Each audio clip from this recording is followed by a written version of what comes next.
Well, welcome everybody in adventures in how to make my room look interesting from various angles all Lent long. It is Lent. It's what the fourth week of Lent and the first Monday of daylight saving, and it's awful. We all know that daylight saving sucks, especially if you have kids, especially if you had to work on Sunday morning, which I've done before. I did yesterday. It's just an awful, awful event. And there's this very long history that I didn't research long enough before this video. But the number one thing is it's not. For the one thing, and the statistically, it's awful because, workplace injuries go up, and like I think suicides even go up, maybe. Double check that statistic. And like money is lost based on, workers lost productivity. But I have like one final argument against daylight savings. And ultimately, all it is that daylight saving is one more layer of separation between people and the natural world. One more layer. We do it all the time, whether it's on a screen or whether it's the way our light bulbs or our air conditioners work or the way that we can live most of our lives not really connected to the outside unless our job is outside. But then on top of that, we add this thing that shifts the idea of how the globe works. For like daylight saving actually is longer than by like a week or so is longer than the two equinoxes in the calendar. So meaning that like on the equinox it should be that the sun rises at 6 a.m. and sets at 6 p.m. because those are the equal amount of times that it takes for the sun to go around us, but it doesn't because the hours are off by a whole hour.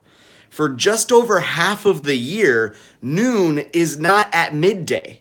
Our whole clock, which is supposed to happen around how the world works, because that's how our bodies were built, that's how we were meant to be, people that lived on this globe, is off just for the sake of being able to call ourselves modern, I guess.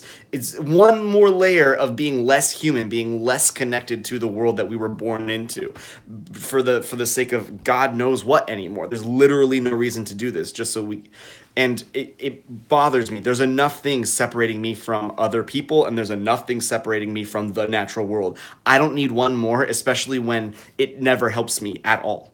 And having these late summer nights is they're pretty to be 9 p.m. and sunny, but also it's unnatural. It's not how it's supposed to be. It's not who we are supposed to be. So finally, let us kill daylight saving. Let us kill daylight saving. At the very end of daylight saving, when it suddenly switches back to being dark an hour earlier, yeah, I know, like it would have been dark that hour earlier about a month before because they're like, but it screws with our brains. That's why like seasonal affectiveness sort of hits people really hard because suddenly they've lost an hour of sunlight. Suddenly things got dark and suddenly things got worse. My friend just said that we need to get rid of standard time and not daylight saving instead of shifting everything an hour. And he's wrong. Jonathan is wrong because I want noon to be at noon. I want the middle of my clock day to be the middle of the sun being in the sky. Is that too hard to ask? Is that too much? So, no, daylight saving time should be gone. Standard time should be the thing.